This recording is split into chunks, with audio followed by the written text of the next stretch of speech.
सब देख रहे हैं CS न्यूज। हम कमलेंद्र झा और खबर की शुरुआत करिए और सबसे पहले बात करी लखीसराय के, जहां लखीसराय में राजद विधायक के जमीनी विवाद के जांच करवा के लिए राष्ट्रीय जनता दल के एक जांच टीम पहुंचल। लखीसराय जिला के सूर्यगढ़ा विधानसभा के विधायक प्रहलाद यादव के द्वारा जमीनी विवाद में मारपीट के घटना के लेकर राष्ट्रीय जनता दल के एक जांच टीम लखीसराय पहुंचकर पूरा मामला के जांच केलक। घटना के लेकर राजद के काफी किरकिरी भेल छल। एके लेकर राजद जांच टीम के गठन क पूरा मामला के जांच करे के लिए लखीसराय भेजने चल।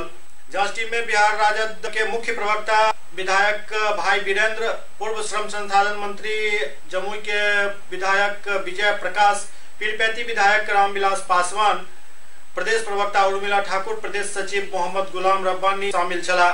घटना के जांच के बाद भाई वीरेंद्र सरकार के एक मंत्री पर घटिया राजनीतिक षड्यंत्र करे के आरोप लगौलन। वो कहलन जे राजद विधायक प्रहलाद यादव पर मारपीट, गोलीबारी और जान से मारे के धमकी देल जाए के मामला नगर थाना में दर्ज करवायल गेल अछि। ई राजनीति से प्रेरित अछि। देश के कमेटी जांच कमेटी आई है। यहाँ एक फर्जी केस में हमारे माननीय विधायक, वरिष्ठ विधायक आदरणीय प्रहलाद यादव को दो केस में फंसाने का काम किया गया है।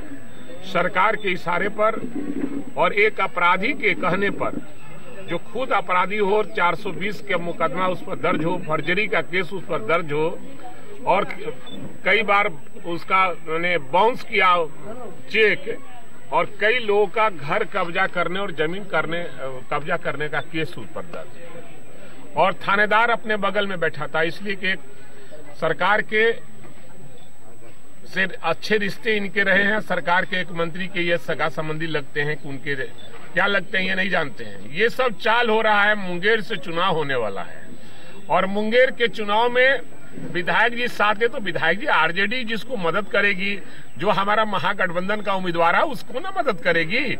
हम तो अब किसी को मदद नहीं करेंगे। बस सिर्फ और सिर्फ इन पर दबाव है कि तुम ऐसे करो तभी तुम्हारा नहीं तो केस में हम फंसा देंगे। तो ये आरजेडी के लोग डरने वाला नहीं है। कितना केस आया और कितना केस गया, ये लोग खुद गलत हैं। जो लोग केस इस तरह का किए हैं खुद गलत हैं और उन पर केस होना चाहिए। जिस जमीन पर ये एग्रीमेंट कराए थे माननीय विधायक जी, जो सत्येंद्र सिन्हा का जमीन है, और सत्येंद्र सिन्हा खुद जाकर थाने में कहा कि आशीष शर्मा जी हमको हमारे जमीन को जबरदस्ती घेर रहे हैं, ये हम प्रहलाद यादव को जमीन दिए हुए हैं। तो थानेदार ने उनका एक भी केस एंट्री नहीं किया और माननीय विधायक जी को दो केस तुरंत ठोकने का काम किया। ये सब खेल हो रहा है मुंगेर लोकसभा क्षेत्र चुनाव के लिए हो रहा है और ये गंदी राजनीति किसी को भी नहीं करने का अधिकार है। आज सरकार आज है, कल नहीं है आपकी, लेकिन आप गंदी राजनीति करोगे जनता माफ नहीं करेगी। सहरसा में भारी मात्रा में नकली दवाई बरामद किया गेल। सहरसा में छापेमारी के दौरान भारी मात्रा में नकली दवाई बरामद किया गेल। कोलकाता से आयल अनुसंधान investigation and security private limited company के मुख्य जांचकर्ता की टीम सहरसा सदर थाना पुलिस के सहयोग से सदर थाना क्षेत्र के कहरा रोड स्थित सुमित कामत नामक व्यक्ति के घर पर छापेमारी कर नकली दवाई के कारोबार के भंडाफोड़ केलक। संगे मौका से कारोबारी सुमित कामत के गिरफ्तार से होकर लेल गेल। बरामद दवाई के बाजार मूल्य तकरीबन 1520 लाख रुपया बताल जा रहा है। सदर थाना क्षेत्र के कहरा रोड स्थित सुमित कामत नामक व्यक्ति के घर में जॉनसन एंड जॉनसन के दवा बेनाड्रिल, एल्केम, हिमालय कंपनी के लिप 52 समेत कई दवाई बरामद भेल। जॉनसन एंड जॉनसन, एल्केम और हिमालयन कंपनी के लोग आए थे। सूचना मिली थी कि सहरसा में नकली दवाइयों का कारोबार हो रहा है इनके कंपनियों का। इसी सूचना में उनके साथ सदर थाना की पुलिस सहयोग छापामारी में की और कहरा से सुमित कामत नामक के घर से ये हिमालयन कंपनी का लिप 52, एल्केम कंपनी का ट्रम्प और जॉनसन एंड जॉनसन का बेनाड्रिल, ये तीनों दवाइयाँ पकड़ी गई है बनी हुई एवं खाली बोतल, रैपर, ढक्कन जो वहाँ पर पैकिंग किया जाता था सारा चीज बरामद हुआ और सुमित कामत गिरफ्तार हुआ है। दवाइयों का कीमत जो नकली दवाइयाँ हैं इनकी मार्केट वैल्यू जो है कंपनी के लोग के द्वारा 15-16 लाख ये बरामद हुआ है अपना सहरसा में कहरा ब्लॉक के पास से। ये करीब 3 कंपनी का दवाई है। इसमें हिमालय का लीफ 52 है, जॉनसन एंड जॉनसन का बेनाड्रिल सिरप है और एल्केम का ट्रम्प सिरप है। इसकी कुल अनुमानित वैल्यू, मार्केट वैल्यू 15 लाख के आसपास है, 10 से 15 लाख के आसपास अनुमानित वैल्यू है। क्या पता चला आप लोगों को? देखिए, हमारे जो मार्केट से जो हमारा कंपनी का सेल ड्रॉप हो गया था। सेकेंड थिंग, मार्केट से जो कस्टमर जो यूज कर रहे हैं उनका कंप्लेन जा रहा था कंपनी में जो आपकी दवाई में हमको कुछ फायदा नहीं हो रहा है। तो कंपनी ने जांच टीम गठित की थी और वे हम पिछले 4 महीने से इसके पीछे लगे हुए थे। तब जाके हमको यह पॉइंट फाइंड आउट हुआ था और यहाँ पे हमने थाना में सहायता के लिए आवेदन दिया, तो उन्होंने हमें सहायता। सुपौल के राघोपुर थाना अंतर्गत बीतल दिन हत्या के केस दर्ज कराबो पहुंचल व्यक्ति के थाना बैरंग वापस कऽ देलक। सुपौल के राघोपुर थाना अंतर्गत बीतल दिन हुसैनाबाद निवासी कलीम आजाद के मौत दिल्ली जाय के क्रम में हुनक साथी कऽ देलक, जेकर रिपोर्ट दर्ज कराबे के लेल थाना पहुंचल छला, लेकिन हुनकर केस दर्ज नहीं कयल गेल। केस लै से इनकार कऽ देल गेल। विवश भऽ कऽ परिजन न्याय के गुहार न्यायालय में लगेलनि। परिजनक कहबै जे मृतक कलीम आजाद गांव के राजनंदन मंडल, विष्णुदेव, सुल्तान, शिवनारायण शर्मा आदि के संग मनीष मंडल के टेम्पू में सिमराही बाजार बस पकड़े के लेल घर से निकलला, किंतु 3 घंटा बाद ही राजनंदन और साजिद दोसर टेम्पू में मृत अवस्था में कलीम के लऽ कऽ घर एला, जाहि से गांव में कोहराम मच गेल। एहि मामला के सूचना थाना अध्यक्ष के देल गेल, लेकिन ओहि पर कोनो कार्रवाई नहीं भेल। हार कऽ विवश भऽ कऽ ई सब न्यायालय के शरण लेलनि। जिसके तहत मेरे भाई को हत्या कर दी गई, उसके बाद कोई इंसाफ नहीं मिला। उसके पास 5 लड़की है, कमाने वाला कोई नहीं है, गरीब आदमी है। हम लोग दर बदर का ठोकर खा रहे हैं, हमको कोई इंसाफ नहीं मिल रहा है। हम चाहते हैं कि मीडिया के माध्यम से हमको कोई ऊंचे पदाधिकारी तक पहुंचे और हमको इंसाफ मिले, हम गरीबों को इंसाफ मिले। एक आवेदन लगाया था मैं 15 तारीख को सुबह, 15 तारीख को सुबह एक आवेदन लगाया था थाना के अंदर, राघोपुर थाना में। फिर उसके बाद अभी तक कोई उसका सुनवाई नहीं हुआ। क्या जैसे 23 तारीख की घटना हुआ तो हम लोग थाना के पास थाना गए, आवेदन दे दिए। दरोगा कोई सुनवाई नहीं ले रहा, बार बार चक्कर करते करते परेशान हो गए। तो हम लोग वीरपुर कोर्ट में गए, आवेदन दिए, केस करें। हम चाहते हैं जल्द से जल्द मुजरिम गिरफ्तार हो जाना। न्यायालय के शरण में आप लोग कब गए? न्यायालय में केस 18 तारीख को गए थे। अब क्या चाह रहे हैं? अभी चाह रहे हैं कि कम से कम मान लीजिए जो मुजरिम है, जो घूम रहा है, उसको गिरफ्तारी होना चाहिए। किया था मछली अच्छा टेम्पू से और मारपीट करके उसको जो है ना टूटा फूटा टेम्पू से वापस भेज दिया घर। और ये गाड़ी में न लाइट उठ था, न शीशा उसा कुछ नहीं था, पूरा टूटा फूटा था। और उसमें जो है जब वापस भेजा था तो उसमें कल का रड था, ये कल का हैंडल था, रड था, 6-7 ईंटा था उसमें। आपका आरोप ये है कि नए जिस गाड़ी से गए थे वो नई गाड़ी थी, ठीक है? नई गाड़ी थी, मनीष मंडल का गाड़ी था वो। और ये पुराना एक्सीडेंटल गाड़ी पर उनको लाद के लाके यहाँ रख दिया है। हाँ, उसमें जो है राजनंदन नाम का ऑटो, राजनंदन नाम का था मंडल, उसी का ऑटो है ये। लेबर मिस्त्री के लेके गए तो वहाँ रास्ता पर मार पीट के करके मार के टेम्पू करे रहे। दूसरा लेबर मिस्त्री कल के टेम्पू से हम नहीं जाएंगे, हम अपने टेम्पू से जाएंगे। लेके गए लेबर मिस्त्री अपना टेम्पू लेके गए, उनमें से मार चूर के अधमुर्रू करके ला के टेम्पू पर ला कर रख देंगे। टेम्पू छोड़ के भागे के बाद हम रेड कर लिए। लोग सब गौवा अले, लेके भागले पटना जाके इंतकाल हो गए। वहाँ से अले मट्टी होले के बाद गौवा लोग के जमीन साफ करेंगे, कोनो इंसाफ न करके थाना में दौड़ते परेशान हो गए। राघोपुर थाना में केस न लेके ऐसे 3 दिन पहले वीरपुर में जाकर केस कर लिए। हम लोग इंसाफ चाहिए। समस्तीपुर के मुसरी घरारी में बाइक सब हेल टक्कर में एक पुलिस मित्र के मौत भ गलन। समस्तीपुर जिला के मुसरी घरारी थाना क्षेत्र के रुपौली के पास मुख्य सड़क पर रात्रि करीब 10 बजे बाइक के टक्कर में पुलिस मित्र रंजन कुमार के मौत भ गलन, जो समस्तीपुर के रहे वाला चला। मौका पर मुसरी घरारी थाना अध्यक्ष दलबल के साथ पहुंचकर शव के कब्जा में लेकर समस्तीपुर सदर अस्पताल ले, जहाँ परिजन के सूचना दिल गई। अस्पताल पहुंचते परिजन सब के रो का बुरा हाल छल। अस्पताल में लगभग 11 बजे रात्रि में आदर्श नगर थाना अध्यक्ष चतुर्वेदी सुधीर पहुंचला और मौका के जायजा लेकर डॉक्टर से बात कलन और परिजन के सांत्वना देकर समझा बुझा कर गमगीन और क्रंदन माहौल के संभाल लेन। शव के पोस्टमार्टम के बाद परिजन के सौंप दिल गेल। आदमी दौड़ते दौड़ते तब गाड़ी मुश्किल किया है। गाड़ी दहिना हैंडल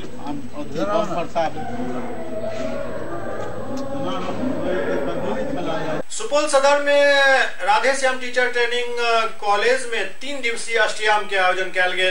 सुपौल सदर Radhe Shyam teacher training college और आवासीय राधे श्याम पब्लिक स्कूल के संस्थापक राधे श्याम यादव राधे श्याम पब्लिक स्कूल परिसर में 3 दिवसीय अष्टयाम के आयोजन करवेलन। अष्टयाम में नेपाल के कलाकार सबसे हो भाग लेलन।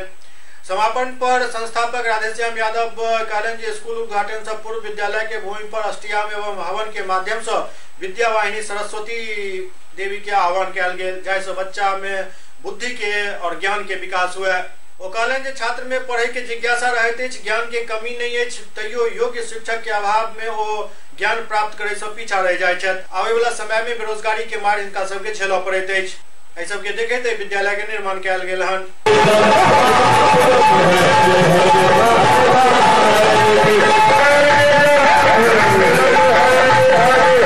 जी, ये कोसी कम्युनिटी शरीर के तहत मैं चाहता हूं कि सुपौल डिस्ट्रिक्ट में मैं राधे श्याम पब्लिक स्कूल खोलने का तात्पर्य मुझे यह है कि मैं बच्चों को एक डिजिटल क्लास और डिजिटल तरीके से पढ़ाई देना चाहता हूं। बहुत भी स्कूलें खुले हैं, लेकिन उस वादे किए हैं, लेकिन वो वादे पे खरे नहीं उतरे हैं। जिसके तहत मैं चाहता हूं कि पश्चिम बंगाल से हम अपने टीचर को लाएंगे और यहाँ टीचर को 11 महीने तक रखेंगे। बीच में कोई फेस्टिवल में घर जाने के लिए अनुमति नहीं देंगे।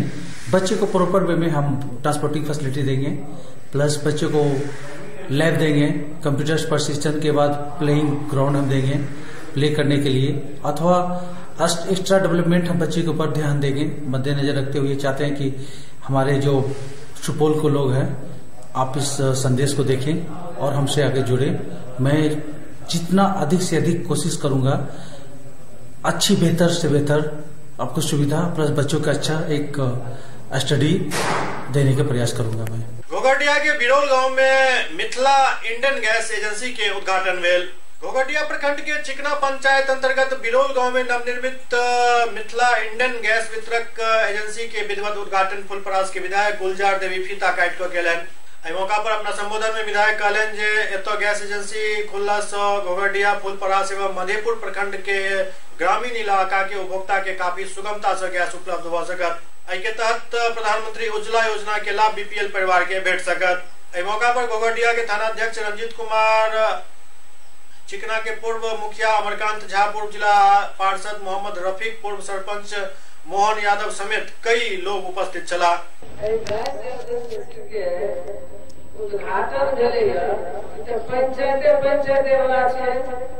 हर पंचायत में हेतै घोटिया में चले दूरी चले अब चिकना पंचायत में भ गेलै अब और लोग नजदीक भेलै। निजी विद्यालय सबके मनमानी के लको दलित मजदूर किसान पार्टी के तरफ से घोघटिया में अनशन कयल गेल। निजी विद्यालय में वार्षिक विकास एवं रीएडमिशन के नाम पर कयल जा रहा मनमानी के खिलाफ दलित मजदूर किसान मोर्चा के नेता लक्ष्मण प्रसाद यादव एवं वामपंथी नेता योगनाथ मंडल झंझारपुर अनुमंडल पर अनिश्चितकालीन आमरण अनशन शुरू कर देन।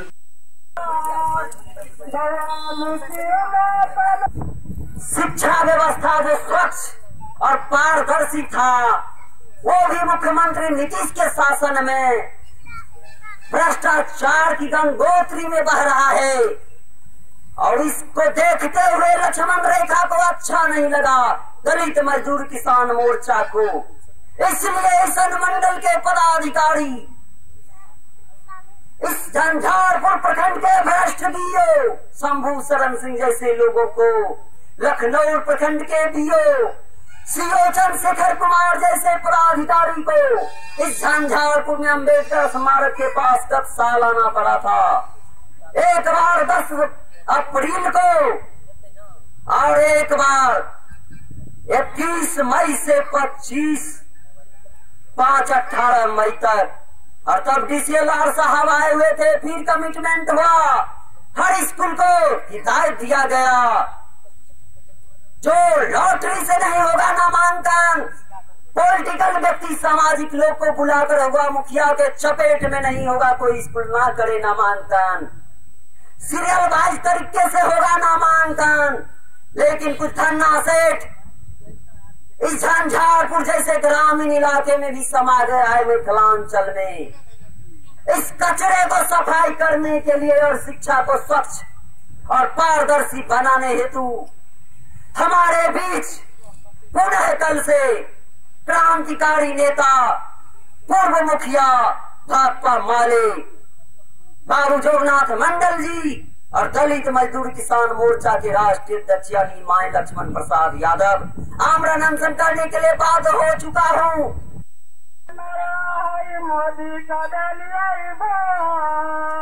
20% नामांकन की प्रक्रिया को सभी निजी विद्यालय में लागू किया जाए।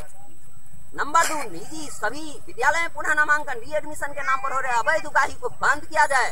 वार्षिक विकास शुल्क डेवलपमेंट चार्ज लेना बंद किया जाए, जैसे Don Bosco, DAV, sacred mission, DPS, Skyland, अन्य निजी विद्यालय है इस सब घेरे में। और डीएवी का जहां तक मैं डेवलपमेंट चार्ज का शिकायत भी मेरे पास कुछ जनता ने सौंपा, रामशिष राम सौंपा है, कन्हैया कुमार सौंपा है, बबीता देवी करके, एक गणेश कुमार है, उषा चौधरी सेक्रेट मिशन से, उसका भी शिकायत मेरे पास है जो अनुमंडल पदाधिकारी को मैं दिया हूँ। एक प्रति मैं अपने पास रखा हूँ, लेकिन उन लोग का पैसा वापस नहीं हो रहा है। बार बार मैं आगाह कर रहा हूँ। और जब तक ये डेवलपमेंट चार्ज वापस नहीं हुआ, डेवलपमेंट चार्ज बंद होने का कार्रवाई नहीं हुआ, घोषणा नहीं पदाधिकारी करेंगे, तब तक हमारा ये आंदोलन जारी रहेगा।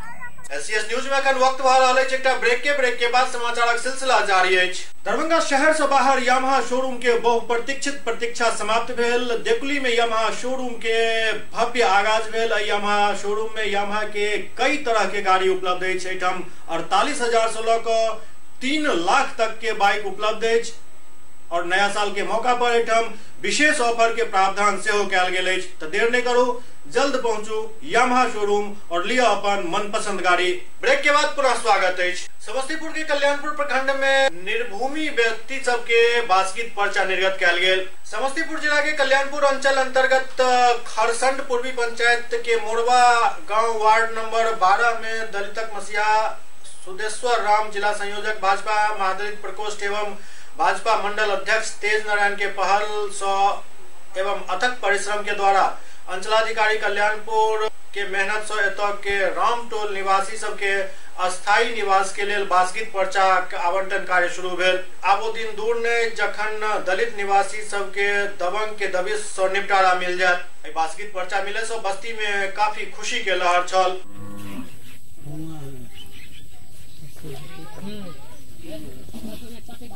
सीओ साहब का किस तरीके का रुझान रहा? सीओ साहब आदेश दिए हैं कि जाइए सारा आदमी को पोजीशन अपना उठा लीजिएगा, किसके देखो कब्जा में कितना कितना है, वह चीज अपना रिपोर्ट कीजिएगा कर्जा लेकर। महादलित बहुत बड़ी संख्या में यहाँ है, लगभग 150 परिवार के टोला है यहाँ। और यहाँ जो अभी तक बांस का पर्चा किसी को नहीं मिला था और बहुत सालों से यहाँ संघर्ष करके लोग हैं और बहुत पूर्वज से बसे हुए हैं यहाँ। और लोग चाह रहा था कि यहाँ ये लोग हट जाए, दबंग लोग भगा दें, लेकिन आज सीओ साहब के कारण ये संभव दिखाई दे रहा है। किसानों का जो माल जमीन है वो नापी करके उनको दे रहा है, बाकी जमीन का सबको पर्चा रसीद काटने का सीओ साहब ने वादा किया है। यहाँ पर अभी निवास का जमीन है और ये सरकारी है। हाँ। इस पे आप लोग ये रह रहे हैं, तो आगे सीओ साहब क्या बोल रहे हैं? सीओ साहब के कह दिए हैं तो वो मैंने कहा मिल जाएगा, सरकारी ना करके आवेगा तब बस्ती पर्चा बना है। वही तो कि ना है पर्चे के लिए तो सीओ साहब से अनुरोध किए हैं कि ना है कितना बार अथी करके, लेकिन नहीं है। लेकिन इस बार जो कि ना है कहा है कि अब देखिए कि ना है बास्किट पर्चा मिल जाएगा, हम उसको आगे आप केवल देखिए। कितने वर्षों से रहते हैं आप लोग यहाँ? हम सब इस समय के ना है 60 वर्ष से अति हो गया उनका। बिहार प्रदेश माध्यमिक शिक्षक एवं शिक्षकेतर कर्मचारी संघ अपन विभिन्न मांग के लऽ कऽ धरना प्रदर्शन लहरियासराय धरना स्थल पर केलक। बिहार प्रदेश माध्यमिक शिक्षक शिक्षकेतर कर्मचारी संघ अपन विभिन्न मांग के लऽ कऽ लहरियासराय धरना स्थल पर धरना प्रदर्शन केलक। इस धरना प्रदर्शन के माध्यम से सब अपन कई मांग सरकार के सामने रख लेन और अल्टीमेटम दे लेन जे 3 फरवरी से पहले यदि इनकर सबके मांग नहीं मानल जाते तो 3 फरवरी के सब पटना में विशाल प्रदर्शन करता। अनुदानित माध्यमिक विद्यालयों का अधिग्रहण करो। अनुदानित माध्यमिक विद्यालयों का अधिग्रहण करो। अनुदान नहीं, वेतन दो। वेतन दो, वेतन दो। मंत्री होश में आओ। बिहार प्रदेश माध्यमिक शिक्षक शिक्षकेतर कर्मचारी महासंघ पुनाई चक की आदेशानुसार पूरे बिहार में प्रमंडल पर धरना कार्यक्रम हम लोग किए हैं। इसका मुख्य मांग है कि हम लोग को अनुदान नहीं, वेतन चाहिए। दूसरा, समग्र शिक्षा अभियान से हम लोगों को जोड़ा जाए। तीसरा है कि हम लोगों को स्कूल का अधिग्रहण किया जाए। चौथा है कि हमारे जो अप्रशिक्षित शिक्षक हैं उन्हें प्रशिक्षण दिया जाए। हम लोग आज लगभग 30, 35, 40 वर्षों से सारे विद्यालय का हम लोग संचालन कर रहे हैं। बहुत सारे शिक्षक हमारे मृत्यु हो गए, निधन हो गए। बहुत सारे शिक्षक हमारे रिटायर के कागार पर पहुंचे हुए हैं। हमारे जो निचले शिक्षक सब हैं वो लोग आशा लगाए हुए हैं। आशा प्रत्याशा में सारे लोगों का जीवन चला गया।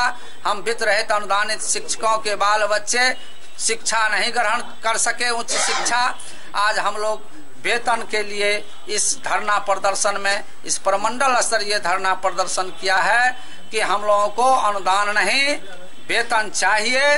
अगर हम लोगों को वेतन नहीं दिया जाता है तो हम लोग वोट का बहिष्कार करेंगे, नोटा का प्रयोग करेंगे।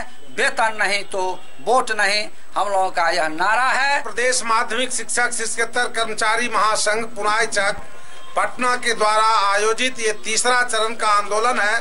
बिहार के सभी प्रमंडल मुख्यालयों में यह कार्यक्रम होना है। इसके तहत कमिश्नर महोदय को हम लोगों को स्मारक पत्र देना है। इसके तहत हम लोग इस दरभंगा के पोलो मैदान में इकट्ठा हैं। हमारी ये मांगे हैं कि अनुदान के बदले वेतन दिया जाए। वित्त अनुदानित 715 बिहार के माध्यमिक विद्यालयों का सरकारीकरण किया जाए और इनमें कार्यरत और प्रशिक्षित शिक्षकों को प्रशिक्षण दिया जाए। राष्ट्रीय माध्यमिक शिक्षा अभियान के तहत इसे जोड़ा जाए। यदि सरकार 30 जनवरी तक हमारी मांगों को मान लेती है तो हम उनके साथ थे और साथ रहेंगे। नहीं तो 3 फरवरी को गांधी मैदान में हम लोग बिहार सरकार के विरोध में प्रदर्शन करेंगे। तब भी सरकार नहीं मानती है तो फरवरी में हम लोग बिहार सरकार का चक्का जाम करेंगे और 17वीं लोकसभा के चुनाव में सरकार के विरोध में सभी वित्त अनुदानित माध्यमिक विद्यालयों के शिक्षा कर्मी, उनके परिवार के सदस्य, उस पोषक क्षेत्र के सभी लोग मतदान करेंगे। दरभंगा में एम्स के मांग के लेकर अखिल भारतीय मिथिला परिषद और मिथिला विकास संघ द्वारा धरना प्रदर्शन किया गया। अखिल भारतीय मिथिला संघ एवं मिथिला विकास संघ के संयुक्त तत्वावधान में एम्स के स्थापना के मांग के लेकर धरना प्रदर्शन किया गया। धरना प्रदर्शन के माध्यम से चेतावनी दिल गई यदि दरभंगा में एम्स के स्थापना नहीं होते तो तमाम राजनीतिक दल के एक परिणाम भुगत पड़त। जहाँ हिसाब से बिहार सरकार के तमाम मंत्री और मुख्यमंत्री से लेकर नेता तक एम्स के लेकर काफी घोषणा केने छला और एमे केंद्र सरकार द्वारा एक पेज फंसायल गेल हन। एकरा देखैत दरभंगा और खासकर पूरा मिथिलांचल के जनता काफी गुस्सा में है। कहल तो एतो तक जा रहा है जे सेंट्रल टीम के हवाला केंद्रीय स्वास्थ्य मंत्री द्वारा दिल जा रहा है, जेकर रिपोर्ट पर आइटम डीएमसीएच परिसर में मनाही कयल गेल हन एम्स के लेकर ओ भू माफिया और कुछ और सरगना के दबाव में रिपोर्ट दिला गई। होगा दरभंगा में एम्स का निर्माण करना होगा। इनकलाब जिंदाबाद, दरभंगा मिथिलावासी जिंदाबाद। 5 करोड़ जनता को ठगना बंद करो। मिथिला के 5 करोड़ जनता को ठगना बंद करो। अखिल भारतीय मिथिला संघ और मिथिला विकास संघ के संयुक्त बैनर तले हम लोग यहाँ कमिश्नर के आगे में धरना पर बैठे हुए हैं। दरभंगा में दरभंगा को, मिथिला को लगातार केंद्र और राज्य सरकार द्वारा लगातार ठगा गया है।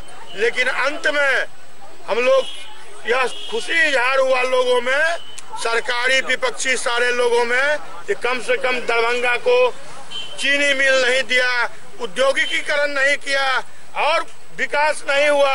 एम्स का निर्माण कम से कम अंत में मोदी सरकार दे रहा है, नीतीश सरकार के प्रयास से हो रहा है। लेकिन यह भी जुमला साबित हुआ, जिसके खिलाफ लोगों में व्याप्त रोष है, व्याप्त आक्रोश है।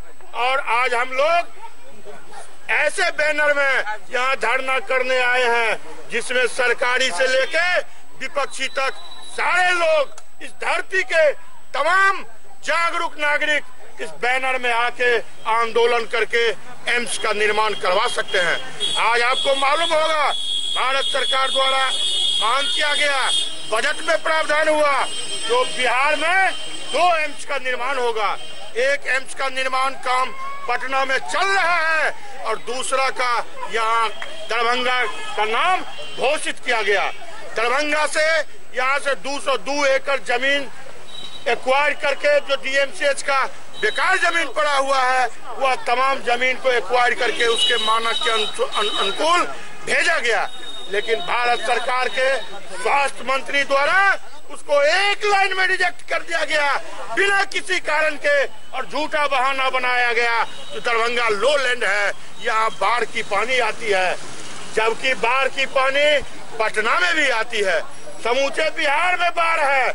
लेकिन अगर लो लैंड है तो सरकार उसको ऊंचा करे, ना कि जनता को ठगने का काम करे। अगर इसी तरह दरभंगा को ठगने का काम करते रहेगा तो हम तमाम दरभंगा वासी, मिथिला वासी इस बार उग्र आंदोलन के मूड में हैं। जिस तरह हमने लड़के बड़ी लाइन लिया, जिस तरह हमने लड़के मैथिली को अष्टम सूची में स्थान दिलवाया, उससे भी बड़ी आंदोलन करके अब हम लोग तय किए हैं तो मिथिला क्या कहते हैं एम्स का निर्माण यहाँ करा के रहेंगे और मिथिला का सर्वांगीण विकास करवा के रहेंगे।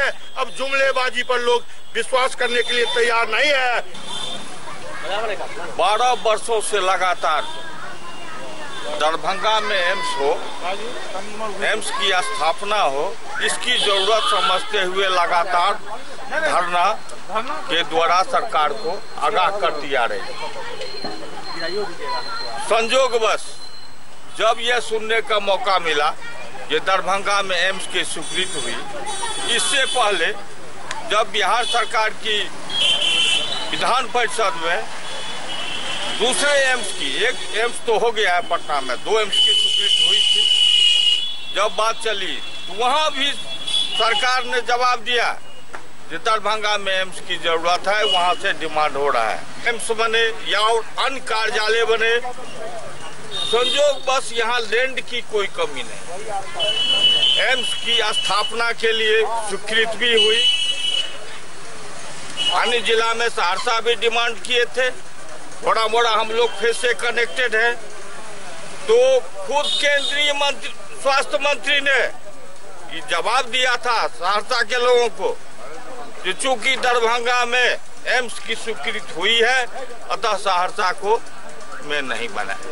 फेसबुक में हम देखें अभी का जो हालत है, एकाएक हम लोगों को सुनने का मौका मिला है जो एम्स यहाँ नहीं होगी, चूंकि जो कमिटी है, हमको लगता है जो सब ऐसे कमिटी के लोग हैं जो में लोग होंगे जो मिथिला के विरोधी होंगे। दरभंगा में एम्स की स्थापना के प्रस्ताव बिहार सरकार के द्वारा एले, जैसे दरभंगा के कमिश्नर और डीएमसीएच के क्षेत्र प्रिंसिपल से दोनों आदमी मिलकर कागज बनाकर 202 एकड़ अधिग्रहण करे के लिए जमीन के प्रस्ताव पठेलखिन।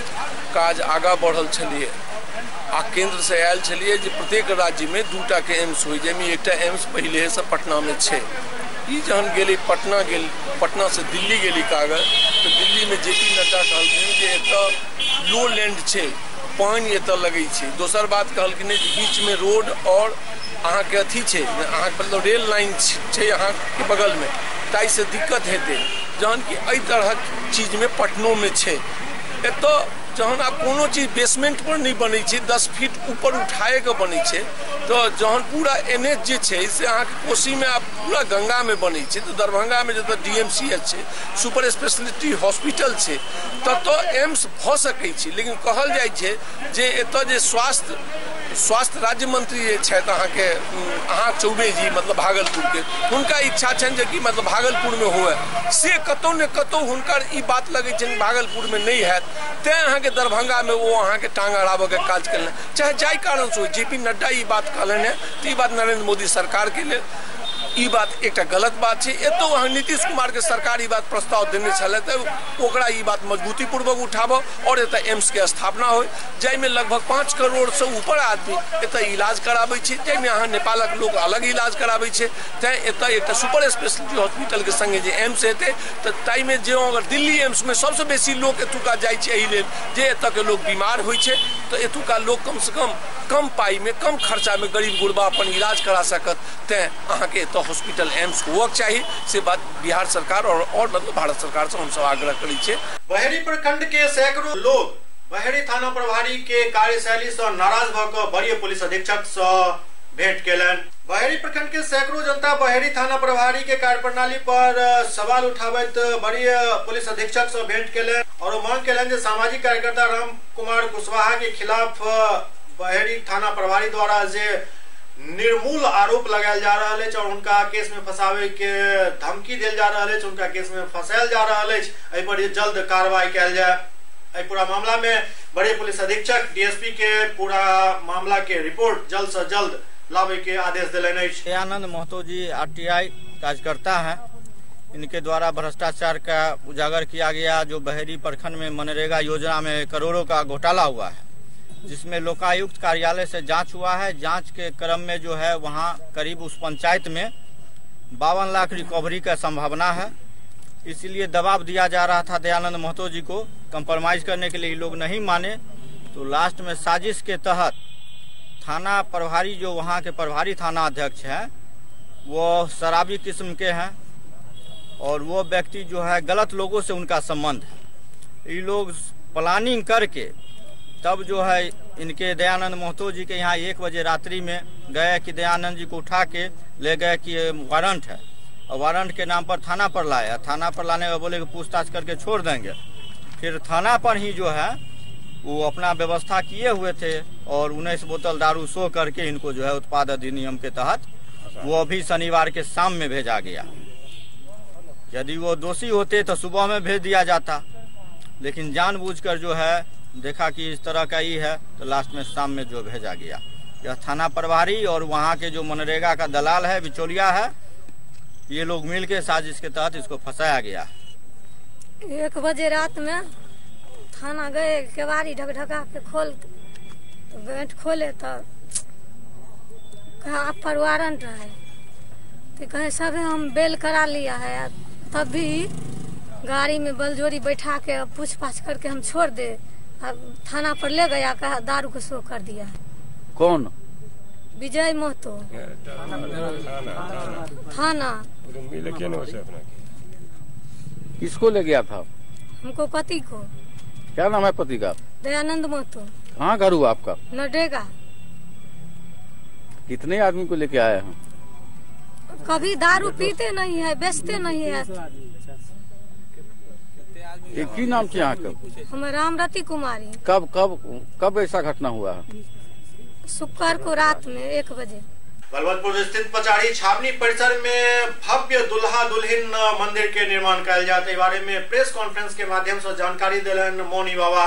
बलवंतपुर स्थित पचाड़ी छावनी परिसर में भव्य दुल्हा दुल्हन मंदिर के निर्माण मार्च से शुरू हो जाते के बारे में प्रेस कॉन्फ्रेंस के माध्यम से मोनी बाबा जानकारी दिलन। ओ कहलन लगभग 8 करोड़ के लागत से मंदिर के निर्माण है और मार्च से पहले मंदिर के आधारशिला रखल जाए। के अलावे काली मंदिर के निर्माण से हो कैल जाए। एक ही है मिथिला का विकास हो और हम किशोरी माँ के नाम से जहाँ कहीं भी जाते हैं, देश जाते हैं, विदेश जाते हैं, दिल्ली बम्बई कहीं भी जाते हैं तो मिथिला के किशोरी जी के नाम से हम प्रसिद्ध हैं। तो अपना एक भाव आया जो इस मिथिलांचल के चतुर्भुजी संप्रदाय के आचार्य गति पचारी स्थान है, 300 वर्ष पुराना जो ऐतिहासिक स्थान है। और ये दरभंगा लहरियासराय बेलभद्रपुर गांव में बंगाली टोला में ये जो अपना भव्यता साहेब राम बाबा का स्थान बनाया हुआ है, श्री राम जानकी मंदिर, उनका ये गाड़ा हुआ है खंता। तो यहाँ मैंने एक सोच किया इस जिला में ये मिथिलांचल का ये दरभंगा हृदय स्थली है, तो यहाँ एक दुल्हा दुल्हन का ऐसा भव्य मंदिर निर्माण हो जिससे कि ये पूरा जिला का आकर्षण केंद्र बने, पूरा बिहार का ये केंद्र बने, और ऐसा भव्यता मंदिर में आए जो पूरा लोग इनसे आके श्रद्धालु यहाँ आके अपना सिर झुकाए। और दुल्हा दुल्हन मंदिर मुख्य उद्देश्य राम जी और सीता जी का, जिसको हम कोहबर कहते हैं, वो यहाँ मंदिर निर्माण किया जाएगा। कब से निर्माण चालू कार्य किया जाएगा, कब तक बन के पूर्ण हो जाएगा? ये 2 मास के अंदर में हम प्रयास करेंगे जो मंदिर का नींव हम ले भूमि पूजन कर ले और चालू भी हो जाएगा। उसके साथ साथ मंदिर के साथ साथ धर्मशाला का भी निर्माण होगा। धर्मशाला तो जहाँ मंदिर होता है, तो मैं जिस साधु समाज से हूँ उस साधु समाज में वहाँ सब चीज व्यवस्था होता है, रहने का, खाने का, पीने का। जैसे कोई अतिथि आए, अभ्यागत आए, अयोध्या से महात्मा आए या जिला से बाहर से कहीं भी महात्मा आए, कोई अतिथि आवे, तो उनको सम्मान तो होना ही है, वो तो बनेगा। कब तक उम्मीद है जो उसमें लोग पूजा करेंगे? वैसे तो निश्चित नहीं कह सकता हूँ, मगर मंदिर जितना मैं भव्य बनाना चाह रहा हूँ, कम से कम 2 साल तो लग जाएगा। हज यात्रा पर जाए वाला व्यक्ति सब के आप कहीं ज्यादा चक्कर नहीं लगावा पड़त, आप दरभंगे में उनका हर तरह के सुविधा उपलब्ध करायल जाए। हज पर जाए वाला व्यक्ति सब के आप हर तरह के सुविधा दरभंगा में ही उपलब्ध है। एके लेल एकटा प्रयास कयल गेल हन हराम इंटरप्राइजेस के तरफ से, जाहि में हज यात्री सब के हर तरह के कार्य एठाम निष्पादित करायल जाए।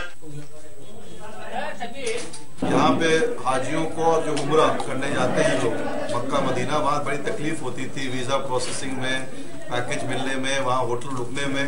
कम से कम ये इससे एक इंतज़ाम हो जाएगा और यहीं से लोग आसानी से, अब पता चला है, मैंने भी जानकारी ली है कि अब पटना ही से डायरेक्ट इन लोगों का, पहले गया जाना पड़ता था और दिल्ली से, अब यहीं से पैकेज बनेगा, यहाँ से सीधे पटना, पटना से दिल्ली और दिल्ली से सीधे जद्दा। तो एक बढ़िया, एक कम पैसे में, सबसे ज़्यादा महंगा होता था, कम पैसे में एक ज़ियारत हो जाएगी जाकर के लोगों की, और बड़ा अच्छा एक इंतज़ाम किया है और मैं इसके लिए इनको मुबारकबाद देता हूँ।